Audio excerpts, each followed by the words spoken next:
the Upper Sandusky Community Library. My name is Miss Jill. Miss Crystal is the one that is doing the technical part, and I thank her for that. Today, I'm going to show you how to make a windsock at Crafty Kids. Okay, and this is what the windsock looks like. With it, the 4th of July coming up, I thought it'd be nice to have something that's red, white, and blue. So let me show you this. What you need. You need to have some scissors. It helps if you have a hole punch. Some tape or a stapler, some glue, and I always just use a glue stick. Yarn comes in handy, along with things to decorate your windsock. As you can see, I have cut out little stars, so I'm going to put a few more little stars on mine. And I just found these today. Maybe you could use some gold stars also. I use chalk, and you could also use crayons or colored pencils.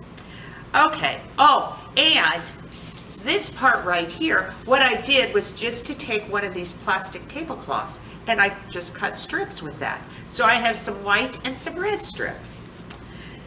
First, what I'd like you to do is take your piece of paper, and I want you to fold it over the long way, about 1 inch or 1.5 inches, and just crease it really, really well, just like that.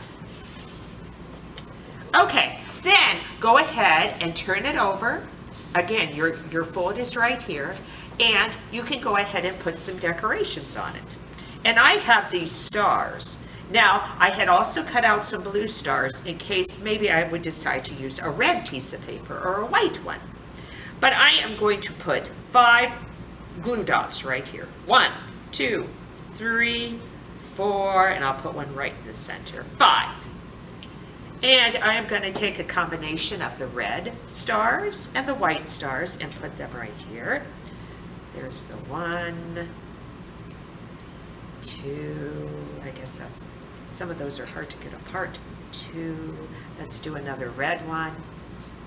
And some of you may say, oh, Miss Jill, I can't do that craft because I do not have these supplies at home. If you come into the library, we're going to have craft bags all ready for you.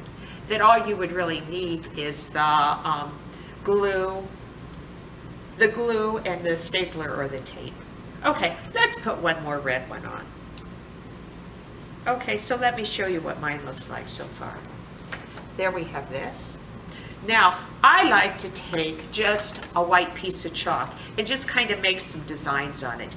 Maybe you could make something like some other stars, or maybe you could just make some squiggles. Okay, just some doodles. That sounds better if you say doodles. Okay, and I'm gonna go like this and like this. And you can decorate yours more than what I have right there. Okay, so this is what I have so far. Now, you'll want to go ahead and put the plastic strips on.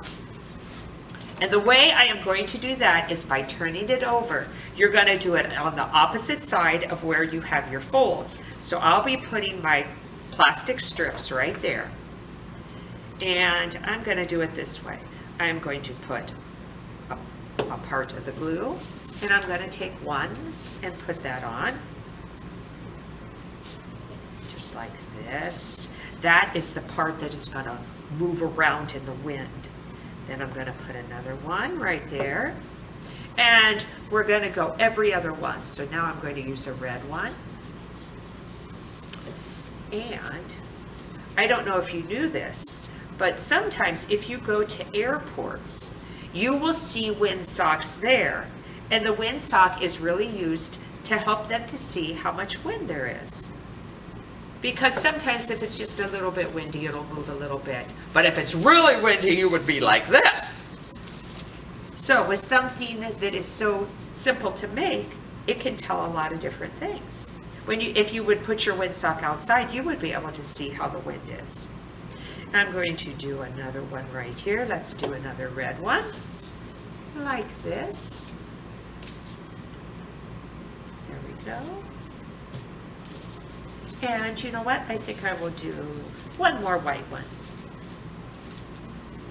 And put another glue dot right there. There we go. Put that on. Okay, and I am going to push those down really, really hard because I want those to stay. Well, I wondered where that other red one was. It was stuck on that one. So let's put one more red one. That way we'll have every other one. We will have a total of 6 of those on there. Okay, now I almost have that. And if they overlap a little bit, it is okay. It doesn't matter. And again, I'm going to push down really hard. So now this is what you have. You'll want to take the 2 sides together like this, and this is where the stapler comes in handy. A stapler is going to hold it really, really tight, okay? So I'm going to put the top part together, and I'm going to staple it like that.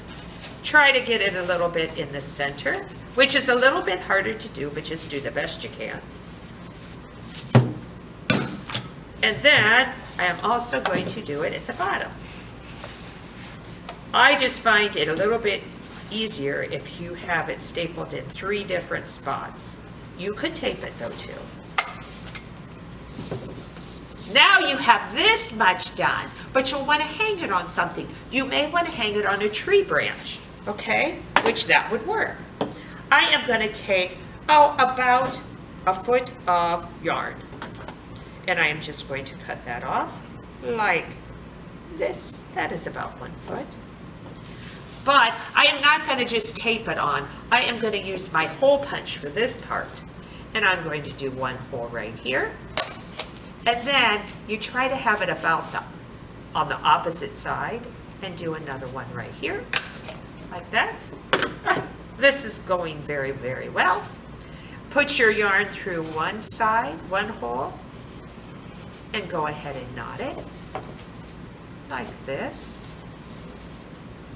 Sometimes that is a little bit hard to do, so if you have to ask somebody that's older to do it, just ask for help.